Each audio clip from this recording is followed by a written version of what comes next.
ఒక్కసారి కొమ్మూరి గోల్డ్ కి కాల్ చేయండి. తాకట్లో ఉన్న మీ బంగారాన్ని విడిపించి మార్కెట్ ప్రైస్ కి వాళ్ళు కొనుక్కుని మిగతా డబ్బులు మీకు ఇచ్చేస్తారు. హాయ్, వెల్కమ్ టు మనం టీవీ. కట్నం అడిగేవాడి గాడిద. నేపాల్లో మరొకసారి ఉద్రిక్త పరిస్థితులు ఏర్పడ్డాయి. మళ్ళీ భారత్ నేపాల్ సరిహద్దుల్ని కూడా మూసివేసినటువంటి పరిస్థితి. నిన్న ధనుష జిల్లాలో ఒక ప్రార్థనా మందిరాన్ని, ముస్లింలకు సంబంధించిన ప్రార్థనా మందిరాన్ని, మస్జిద్ని కొందరు దుండగులు ధ్వంసం చేశారు. సో ఈ వీడియో సోషల్ మీడియాలో వైరల్ కావడంతో ఒక్కసారిగా నేపాల్ దేశమంతటా ఆందోళనలు చెలరేగాయి. పర్సా, రాహోల్ తదితర సరిహద్దు ప్రాంతాల్లో ఆందోళనకారులు నిరసనలు చేపట్టారు. కొన్ని చోట్ల ఈ ఆందోళనలు హింసాత్మకంగా మారడంతో స్థానిక యంత్రాంగం చర్యలు చేపట్టింది. ప్రభావిత ప్రాంతాల్లో కర్ఫ్యూ కూడా విధించింది. సో హిమాలయ దేశం నేపాల్లో ఆందోళనలు చెలరేగాయి. భారత సరిహద్దు ప్రాంతాల్లో మతపరమైన ఘర్షణలు చోటు తీసుకున్నాయి. దీంతో భారత్ అప్రమత్తమైంది. నేపాల్తో సరిహద్దును ఇప్పటికే మూసేసింది. సో ఎమర్జెన్సీ సేవలు మినహా ఏదైతే ఇంటర్నల్గా కొన్ని మూమెంట్స్ ఉంటాయో ఆ కదలికలపై కూడా ఆంక్షలు విధించింది. సో ఇప్పటికే నేపాల్లో జెన్జీ ఈ యొక్క నిరసనలు మనం చూసాం. సో దాని తర్వాత నేపాల్ మరింత చితికిపోయింది. మళ్ళీ ఇప్పుడు మతపరమైన ఘర్షణలు నేపాల్ని ఇంకా అతలాకుతలం చేస్తున్నాయి. సో ఈ ప్రభావం ఇండియాపై పడకుండా భారత ప్రభుత్వం ఇరు దేశాల సరిహద్దును మూసేసేసింది. సో మతపరమైన ఘర్షణలు కేవలం మసీద్ పైన కొంతమంది దుండగులు కావాలనే వాంటెడ్గా దాడి చేశారు. ఈ దాడిలో భాగంగా తీసిన వీడియో అయితే ఉంటుందో అవన్నీ సోషల్ మీడియాలో తెగ వైరల్గా మారాయి.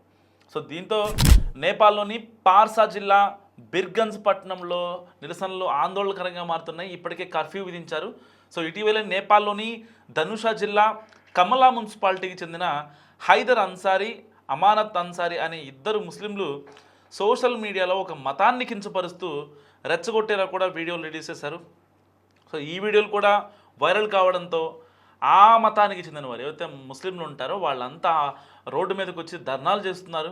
దీంతో ధనుష, పార్సా జిల్లాలో ఆందోళనలు పెరిగాయి. అండ్ స్థానికులు ఆ ఇద్దరిని పట్టుకొని పోలీసులకు అప్పగించారు. అక్కడ మళ్ళీ ఆందోళనలు ఎక్కువైపోతాయని చెప్పి. సో ఇదే సమయంలో కొందరు కమలా ప్రాంతంలోని ఒక మసీదుని కూడా ధ్వంసం చేశారు. సో దీంతో ఇరు వర్గాల మధ్య ఘర్షణ మొదలైంది. ఈ క్రమంలో కొందరు పోలీస్ స్టేషన్ కూడా దాడి చేసి పోలీసులను కూడా దాడి చేశారు. సో ఈ దాడులను అణచివేయడానికి పోలీసులు టియర్ గ్యాస్ ప్రయోగించారు.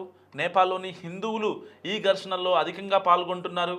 తమ దేవతల్ని కించపరిచేలా వ్యాఖ్యలు చేసిన వారిపై కఠిన చర్యలు తీసుకోవాలంటూ కూడా ఆందోళన చేస్తున్న పరిస్థితి. ప్రస్తుతం పార్సా జిల్లాలోని బిర్గంజ్ ప్రాంతంలో ఆందోళనలు ఎక్కువగా జరుగుతున్నాయి. దీంతో అధికారులు అక్కడ కర్ఫ్యూ విధించారు. ఈ ప్రాంతం బీహార్లోని రాక్సాల్ జిల్లాకు దగ్గరగా ఉంది. సో అందువల్ల అక్కడి ప్రభావం మనపై పడకుండా అధికారులు జాగ్రత్తలు తీసుకుంటున్నారు.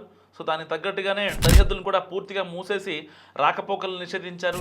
ఒకవేళ ఏదైనా ఆందోళనకారులు మళ్ళీ భారత్ వచ్చి ఇబ్బంది పెట్టే ఇలాంటి ఉన్న నేపథ్యంలో సరిహద్దులు కూడా పూర్తిగా మూసేసి అత్యవసర సేవలను కూడా నిలిపేశారు. సో భద్రతను మరింత కట్టుదిట్టం చేశారు. మరోవైపు ఘర్షణల నేపథ్యంలో అక్కడ ఉంటున్న భారతీయులు ఎక్కువగా తిరిగి ఇండియా వచ్చేస్తున్న పరిస్థితి. వాళ్ళ ఆధార్ కార్డ్, వాళ్ళ ఐడి కార్డ్ అన్నీ చెక్ చేసిన తర్వాత మాత్రమే ఇండియాలోకి పంపిస్తున్నారు. సో కొంతమంది బ్లాగర్స్ కూడా ఆ యొక్క బోర్డర్లో చిక్కున్న పరిస్థితి. సో నేపాల్ ఎవరైతే వెళ్ళారో వాళ్ళంతా అక్కడ నేపాల్ బోర్డర్లో చిక్కున్నారు. సో ఎలాంటి పరిస్థితులైనా సరే వాళ్ళని తెప్పిస్తామని కూడా ఇటు కేంద్ర ప్రభుత్వం చెప్తున్నప్పటికీ అక్కడ ఉన్న ఇబ్బందులు తెలియని కావు. ఎందుకంటే నేపాల్లో ఇప్పుడనే కాదు, గతంలో కూడా మతపరమైన చర్యలు, ఇంకా ఈ ఘర్షణలు కావచ్చు, చిన్నదానికి కొట్టుకోవడాలు కావచ్చు, అది పెద్ద నేషనల్ ఇష్యూ అయిపోవడం కావచ్చు, ఇలాంటివి ఘటనలు మనం చాలా చూస్తుంటాం. సో అక్కడ ఏమి జరిగినా సరే మొదటగా సెన్సిటివ్ ఇష్యూస్ని మాత్రమే పట్టుకుంటారు. అంటే ప్రార్థనా మందిరాలని ధ్వంసం చేయడం కావచ్చు, ఇలాంటి వాటిని వాళ్ళు మెయిన్గా ఈ ఆందోళనకారులు ఎవరైతే ఉంటారో చాలా టార్గెట్గా వాంటెడ్గా చేసే ఆందోళనకారులు ఎవరైతే ఉంటారో వీళ్ళు ఈ సెన్సిటివ్ ఇష్యూస్ని పట్టుకొని వాటితోనే అక్కడ రచ్చచేయాలని చూస్తారు. ఇప్పటికే నేపాల్ చితికిపోయింది. ఇలాంటి మతపరమైన అంశాలు జరిగి కర్ఫ్యూ విధించి ఆ దేశ ఆర్థిక వ్యవస్థ స్తంభించిపోయి నిజంగా నేపాల్లో ఒక రకంగా ఎమర్జెన్సీ పరిస్థితులు ఏర్పడ్డాయని చెప్పాలి. సో ఇలాంటి నేపథ్యంలో మత ఘర్షణలు మరింత పెరిగే అవకాశం కూడా లేకపోలేదు. సో ఇప్పటికే చాలా ప్రాంతాల్లో కర్ఫ్యూ కూడా విధించారు. సో నేపాల్లో జరుగుతున్న కర్ఫ్యూ గురించి మీరేమనుకుంటున్నారో మస్తు కామెంట్ చేయండి. చూస్తూనే ఉండండి మనం టీవీ.